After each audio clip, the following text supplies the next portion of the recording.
Assalamualaikum warahmatullahi wabarakatuh. Saya Muzalati Syariswadi dengan NPM 1910631050151. Di sini saya akan menjelaskan mengenai salah satu materi pada mata kuliah kalkulus vektor, yaitu integral permukaan. Mari disimak baik-baik.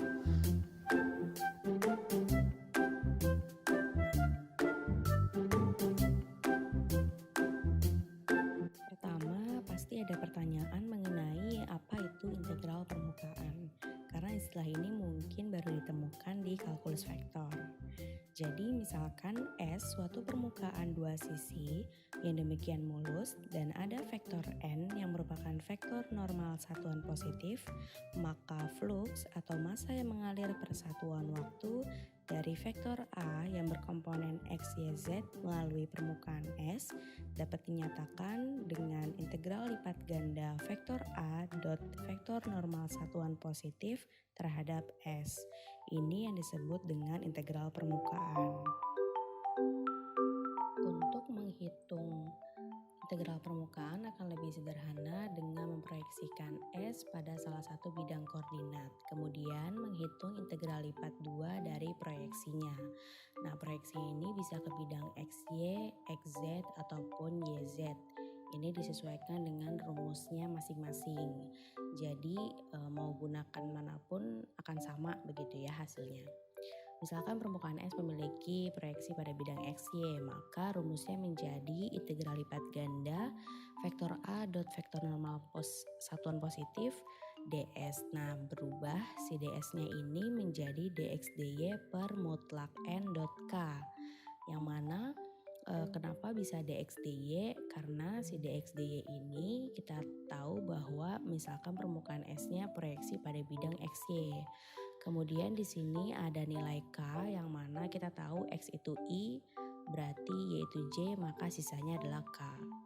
Kemudian misalkan permukaan S memiliki proyeksi pada bidang XZ, maka rumusnya juga hampir sama, hanya berbeda di ds-nya yang berubah menjadi dx dz per mutlak n dot j.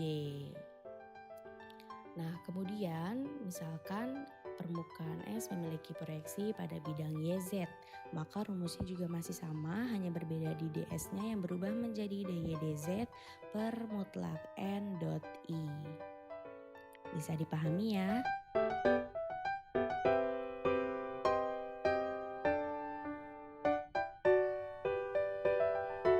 Setelah mengetahui definisi integral permukaan, kita simak juga teoremanya ya.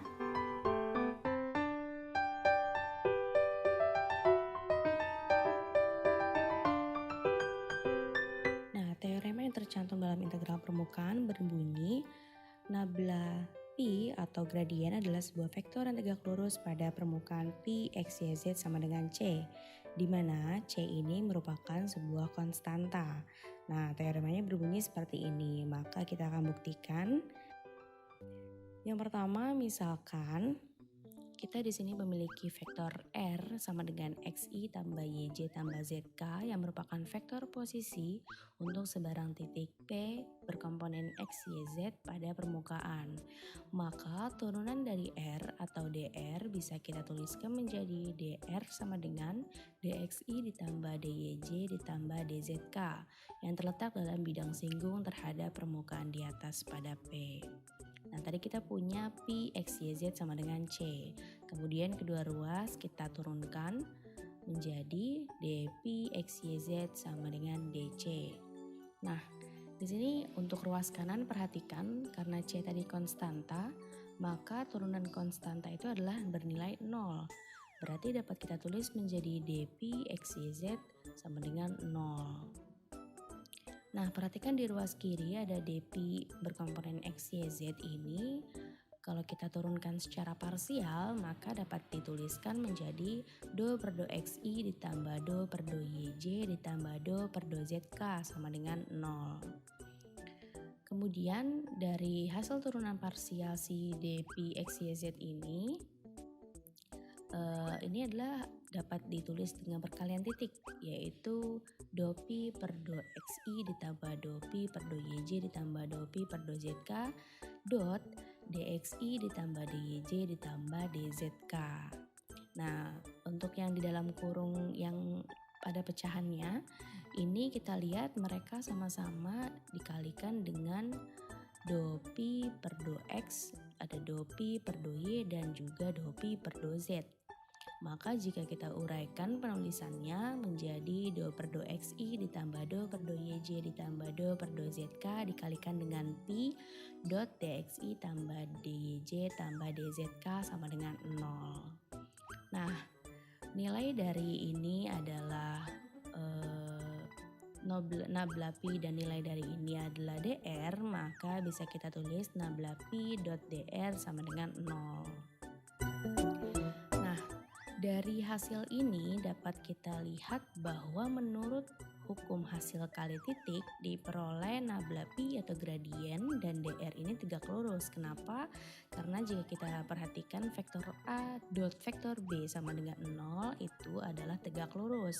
Akibatnya nabla pi atau gradien tegak lurus dengan permukaan pi x y z sama dengan c. Maka teorema ini terbukti. Nah, agar lebih paham, kita langsung masuk ke latihan soal ya. Yuk!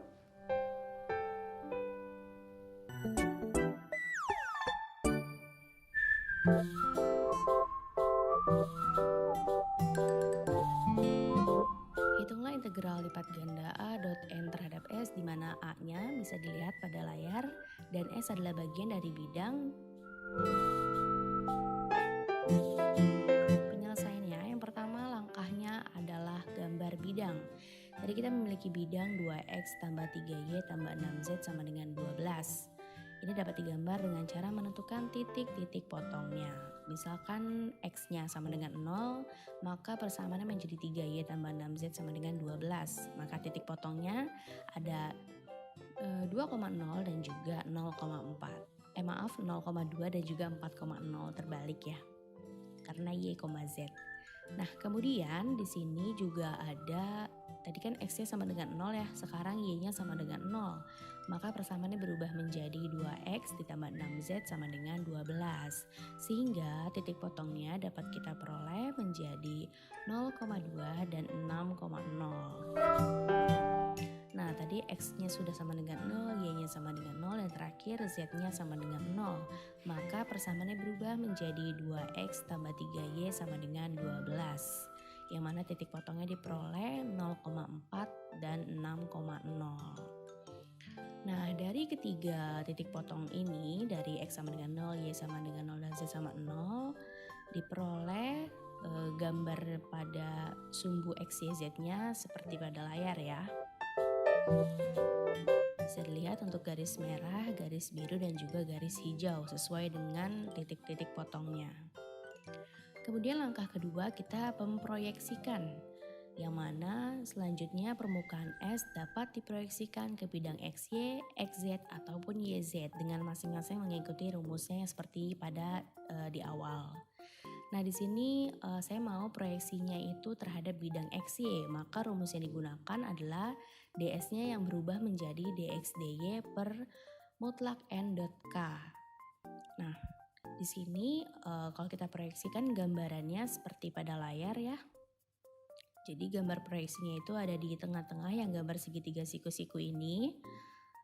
Nah, bisa dilihat ya. Kemudian setelah kita selesai memproyeksikan, langkah ketiga yaitu cari nilai n atau nilai vektor normal satuan positif. Tadi permukaannya adalah 2x tambah 3y tambah 6z sama dengan 12. Nah, kita cari dulu untuk gradiennya. Untuk rumusnya yaitu bisa dilihat pada layar.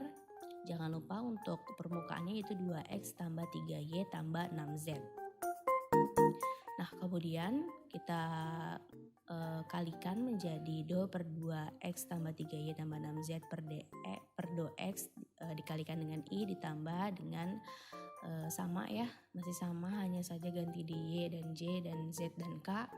Nah, kemudian diperoleh turunannya yaitu 2i tambah 3j tambah 6k. Sehingga normal satuannya terhadap sebaran titik dari S dapat kita tuliskan bahwa N ini kita peroleh hasil bagi dari gradien dibagi dengan panjang dari gradiennya. Maka diperoleh N-nya 2/7I ditambah 3/7J ditambah 6/7K. Nah, setelah nilai N ini sudah kita peroleh, maka langkah selanjutnya yaitu substitusi ke dalam rumus. Nah, rumus yang tadi kita gunakan adalah rumus dengan proyeksi ke permukaan XY ya kalau tidak salah. Dan tadi kita punya nilai A 18ZI dikurang 12J ditambah 3YK. Nah, di sini adalah rumus yang kita gunakan untuk proyeksinya terhadap bidang XY. Maka di sini tadi nilai A-nya kita substitusi dan nilai N-nya juga kita substitusikan ke dalam rumus. Bisa dilihat pada layar. 18ZI dikurang 12J ditambah 3YK dan N-nya 2/7I tambah 3/7J tambah 6/7K. Nah, ini hasil kalinya. Itu kenapa bisa 0? Karena tadi ada nilai K di 6/7, maka kita fokus pada nilai K-nya. Kemudian diperoleh integral lipat ganda 36/7Z dikurang 36/7 tambah 18/7Y dikali 7/6 dx dy. Nah, dari hasil ini ternyata belum selesai ya. Karena di sini kan kita pakai proyeksinya pada permukaan X, Y, sedangkan di sini masih ada Z. Jadi kita perlu mengganti si Z ini supaya Z-nya tidak ada. Maka selanjutnya adalah ubah variabel. Perhatikan bahwa akan digunakan kenyataan dari persamaan untuk S, yang mana tadi permukaannya 2X tambah 3Y tambah 6Z sama dengan 12.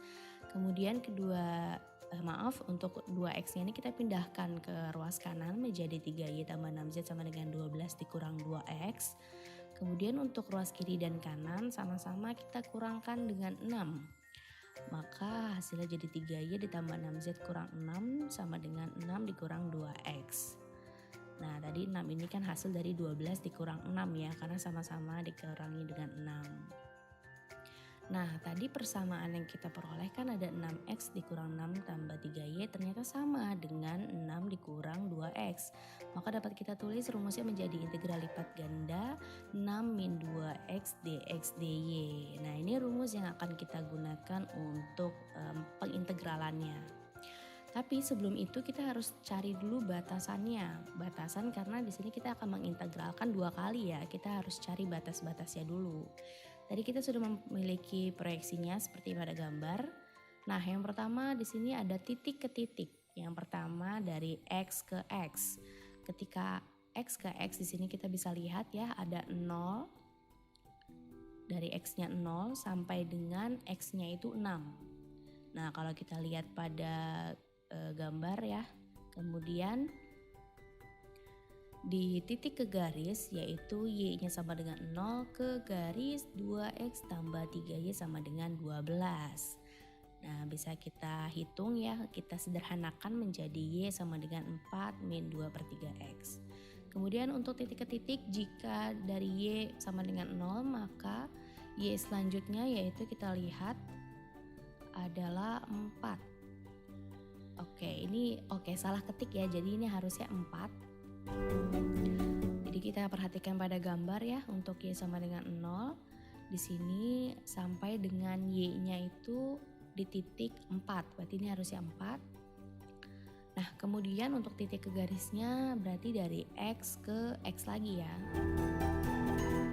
Oke, selanjutnya di sini untuk persamaan yang sebelah kiri dan sebelah kanan. Jadi agak berbeda sedikit ya untuk batasannya dan juga pengintegralannya. Oke, di sini ada dy dx ya, sedangkan yang sebelah kanan dx dy. Berbeda ya karena pengintegralannya dengan posisinya juga. Anggaplah kita pakai yang sebelah kiri ya. Jadi kiri atau kanan sama aja ya gunanya. Kita ambil yang kiri berarti kita mengintegralkannya Y-nya dulu. Nah, bisa dilihat pada layar untuk proses pengintegralannya. Kita integralkan dari batas Y sama dengan 0 sampai dengan Y sama dengan 4 min 2/3X.